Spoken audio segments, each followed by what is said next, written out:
Assalamualaikum warahmatullahi wabarakatuh. Di sini saya Syafiq Ramadhani NIM 1808 1020 1076 akan membuat sebuah video sebagai tugas akhir dari ujian akhir semester kelas komunikasi bisnis B.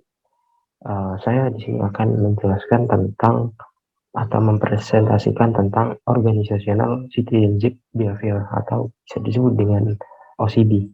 Dimana sebagai makhluk sosial, manusia mempunyai kemampuan untuk memiliki empati kepada orang lain dan lingkungannya dan menyelaraskan nilai-nilai yang dianutnya dengan nilai-nilai yang dimiliki lingkungan itu. Terlebih lagi untuk melakukan segala sesuatu yang baik, manusia tidak selalu digerakkan oleh hal-hal yang menguntungkan dirinya. Nah, ini merupakan discussion point dari video saya tentang OCB. Yang pertama itu tentang pengertian OCB dan dimensi OCB, yang ketiga ada komponen OCB, dan yang keempat bentuk dan motif OCB. Terus yang kelima ada faktor-faktor yang mempengaruhi OCB, dan yang terakhir yaitu adalah manfaat dari OCB. Nah, yang pertama adalah pengertian organizational citizenship behavior atau pengertian OCB. Nah, organizational citizenship behavior adalah kontribusi individu yang melebihi tuntutan peran di tempat kerja. Nah, ini menurut Divisari pada tahun 2015. Jadi, perilaku ekstra peran atau organizational citizenship behavior para anggota organisasi ditunjukkan dengan baik, maka keefektifan peran seorang pemimpin sangatlah diperlukan. Jadi organisasi pada umumnya percaya bahwa untuk mencapai keunggulan harus mengusahakan kinerja individual yang setinggi-tingginya. Karena pada dasarnya kinerja individual mempengaruhi kinerja tim atau kelompok kerja, dan pada akhirnya mempengaruhi kinerja organisasi secara keseluruhan. Nah, yang kedua adalah tentang dimensi organisasional citizenship behavior. Jadi, nah ini ada 5 menurut Organ. Jadi ada 5 dimensi OCB menurut Dennis Organ. Yang pertama itu altruism atau helping, yang keempat consistenciness, yang ketiga sportsmanship, yang keempat courtesy, yang kelima adalah civic virtue. Jadi beberapa penelitian menemukan bukti bahwa OCB berhubungan dengan perilaku, etika, dan juga menyangkut esensi dari performa kerja individual. Nah, yang pertama itu adalah altruism atau helping, di mana kesediaan untuk menolong rekan kerja dalam menyelesaikan pekerjaannya dalam situasi yang tidak biasa. Yang kedua adalah consistentionus, atau bisa dijelaskan itu adalah menggambarkan pekerja yang melaksanakan tugas dan tanggung jawab lebih dari apa yang diharapkan. Nah, yang ketiga adalah sportsmanship, di mana menggambarkan pekerja yang lebih menekankan untuk memandang aspek-aspek positif dibanding aspek-aspek negatif dari organisasi. Jadi sportsmanship ini menggambarkan sportivitas seorang pekerja terhadap organisasi. Nah, yang keempat adalah courtesy, di mana perilaku meringankan problem-problem atau masalah-masalah yang berkaitan dengan pekerjaan yang dihadapi oleh orang lain. Nah, yang kelima adalah civic atau menyangkut dukungan pekerja atas fungsi-fungsi administratif dalam organisasi. Nah, yang itu dimensi OCB atau dimensi Organizational Citizenship Behavior menurut Dennis Organ. Nah, yang selanjutnya adalah komponen Organizational Citizenship Behavior. Ini merupakan unsur-unsur penting yang terkandung dalam OCB. 3 komponen tersebut dapat dijadikan prinsip dan pemahaman dalam pelaksanaan OCB. Hal ini selaras dengan pendapat Greenberg dan Baron.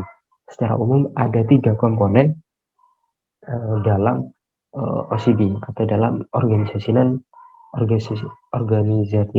citizenship behavior. Nah, ini merupakan komponen-komponen yang atau unsur-unsur yang ada di OCB.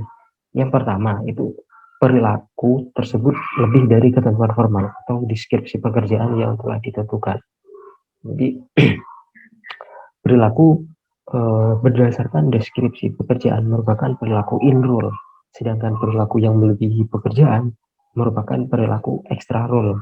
OCB merupakan perilaku extra role dalam organisasi. Nah, yang kedua adalah tindakan tersebut tidak memerlukan latihan atau bisa disebut dengan bersifat alami dari diri kita sendiri. Jadi dengan kata lain, orang melakukan tindakan tersebut dengan sukarela untuk melakukan pekerjaan ekstra tersebut. Pegawai tidak perlu mempunyai keahlian khusus. Pekerjaan tersebut dapat dilakukan dengan mudah seperti rutinitas. Itu. Nah, yang ketiga, unsur yang ada dalam organization citizenship behavior adalah tindakan tersebut tidak dihargai dengan imbalan formal oleh organisasi. Jadi dalam hal ini organisasi tidak memberikan penghargaan terhadap pegawai yang berperilaku extra role. Namun pegawai tersebut merasa perlu mengerjakan pekerjaan tersebut. Itu merupakan tiga unsur yang atau tiga komponen yang ada di dalam organisasi citizenship behavior. Nah, yang selanjutnya adalah bentuk dan motif OCD. Ini merupakan poin-poin yang ada di dalam bentuk dan juga motif di organisasional citizenship behavior. Yang pertama adalah bentuk OCD. Ini merupakan perwujudan dari terciptanya OCD yang dapat dilihat dari perilaku-perilaku yang dilakukan oleh pegawai berupa kepatuhan, loyalitas, dan partisipasi yang nyata ditunjukkan oleh pegawai. Hal tersebut selaras dengan pendapat organ terdapat bentuk utama dalam organization citizenship behavior, yaitu kepatuhan, terus yang kedua loyalitas, dan yang ketiga adalah partisipasi yang bisa dilihat di slide kita. Ada kepatuhan, loyalitas, dan partisipasi. Yang pertama yaitu kepatuhan, mana merupakan sikap yang menunjukkan rasa hormat, patuh pada seluruh peraturan organisasi.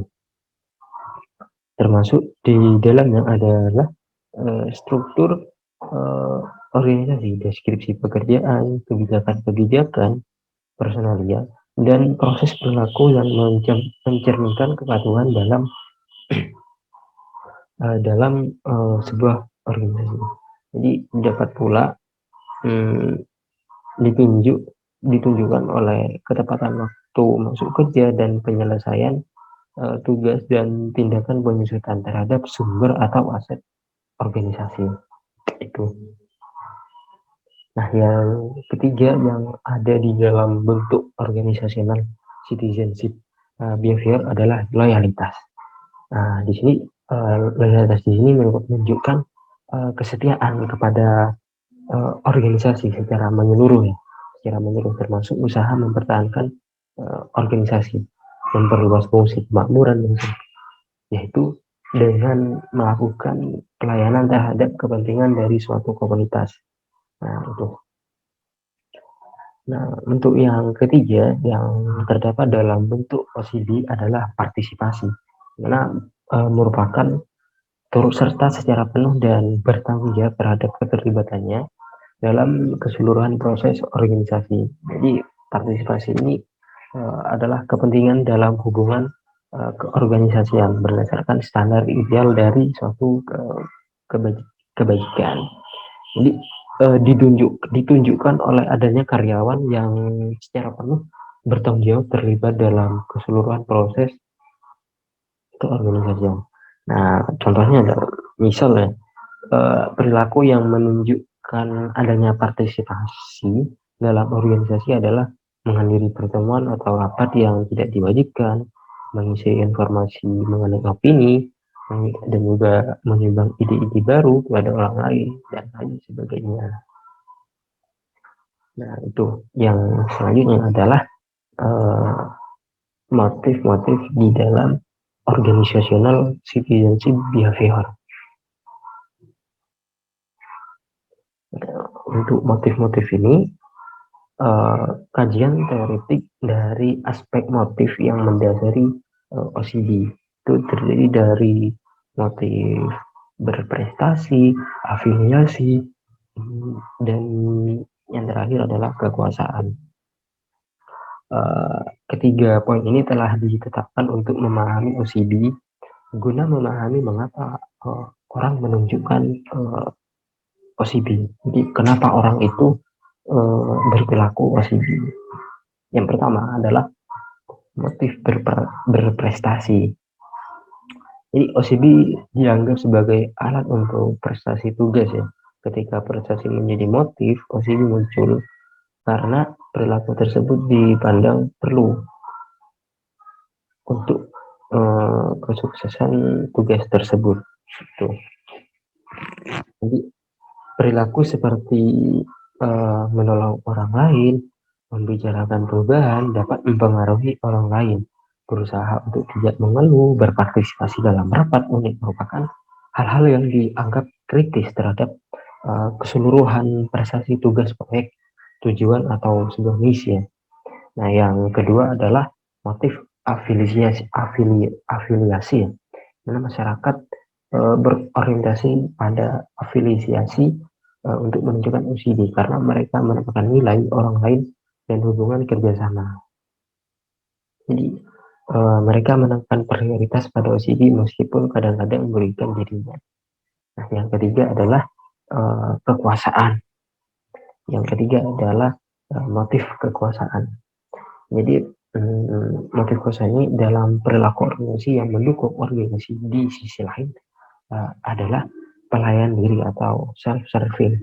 Masyarakat yang berorientasi pada kekuasaan menganggap OCD merupakan alat untuk mendapatkan kekuasaan dan status dengan figur otoritas.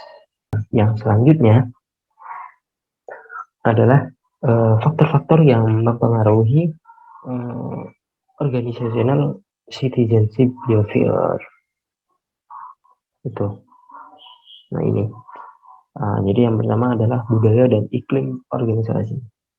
Terdapat bukti-bukti kuat ya yang mengungkapkan bahwa budaya organisasi adalah suatu kondisi awal yang utama untuk memicu terjadinya OCD. Tindakan yang melampaui tanggung jawab kerja mereka apabila mereka itu merasa puas dengan pekerjaannya, menerima perlakuan yang sportif, percaya bahwa mereka diperlakukan adil oleh organisasi. Iklim organisasi dan budaya organisasi dapat menjadi penyebab kuat atas berkembangnya OCD dalam suatu perusahaan atau organisasi. Nah, yang kedua adalah kepribadian dan suasana hati. Mood ya, kepribadian suasana hati atau mempunyai pengaruh terhadap dirinya OCD. Jadi kemauan seorang untuk membantu orang lain juga dipengaruhi oleh mood. Jadi kepribadian merupakan suatu karakteristik yang secara relatif dapat dikatakan tetap, sedangkan suasana hati merupakan karakteristik yang dapat berubah-ubah. Jadi kalau suasana hati sedang positif akan memberikan peluang untuk membantu orang lain atau bersikap OCD. Nah, yang ketiga adalah persepsi terhadap dukungan organisasi. Jadi persepsi terhadap dukungan organisasi dapat menjadi prediktor OCD. Jadi pekerjaan yang merasa bahwa mereka didukung akan memberikan timbal balik yang baik ya, yang positif bagi sebuah perusahaan.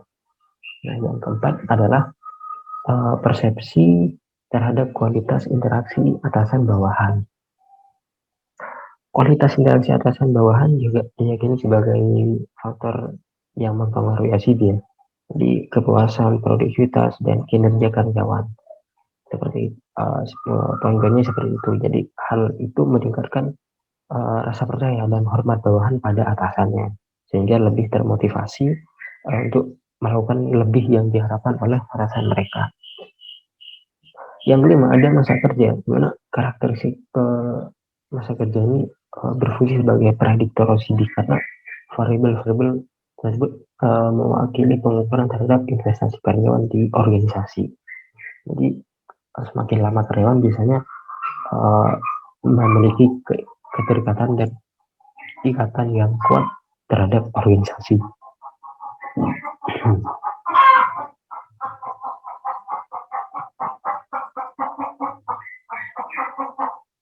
Nah, yang keenam adalah jenis kelamin. Nah, di sini beberapa penelitian juga menunjukkan sih bahwa wanita cenderung lebih mengutamakan pembentukan relasi daripada seorang pria. Nah, teman-teman tersebut menunjukkan bahwa ada perbedaan yang mencolok antara pria dan wanita dalam perilaku menolong dan interaksi sosial di tempat mereka bekerja. Gitu. Nah, yang terakhir adalah tentang manfaat organisasional citizenship behavior. Karena yang pertama itu ada OCB meningkatkan produktivitas rekan kerja. Kenapa kok OCB meningkatkan produktivitas rekan kerja? Karena karyawan yang menolong rekan kerja yang lain akan mempercepat penyelesaian tugas. Nah, yang ketiga adalah uh, OCB membantu menghebat energi sumber daya yang langka untuk memelihara fungsi kelompok. Yang kenapa? Karena keuntungan dari perilaku menolong itu adalah meningkatkan semangat, moral, kerekatan, sehingga anggota kelompok tidak perlu menghabiskan energi waktu untuk pemilihan fungsi kelompok. Yang keempat adalah OCB menjadi sarana efektif untuk mengkoordinasi kegiatan-kegiatan kelompok kerja. Yang kelima adalah OCB juga bisa meningkatkan stabilitas kinerja organisasi. Karena membantu tugas karyawan yang tidak hadir di tempat kerja atau yang menyebar ya juga akan meningkatkan stabilitas dari kinerja kerja itu. Yang keenam adalah OCB meningkatkan kemampuan organisasi untuk beradaptasi dengan perubahan lingkungan cepat. Nah, itu adalah keenam manfaat dari penerapan organizational citizenship behavior. Nah, dari pemaparan tentang OCB yang sudah saya paparkan tadi, di sini saya menyimpulkan bahwa pentingnya sifat OCD ini ada pada diri seorang karyawan atau manusia itu sendiri. Kenapa? Karena OCD ini penting untuk juga baik dan memberikan feedback yang baik terhadap kita. Nah, itu mungkin itu saja yang bisa saya sampaikan. Bila ada salah kata atau penjelasan yang belum jelas, mohon dimaafkan. Sekian dari saya. Terima kasih. Wassalamualaikum warahmatullahi wabarakatuh.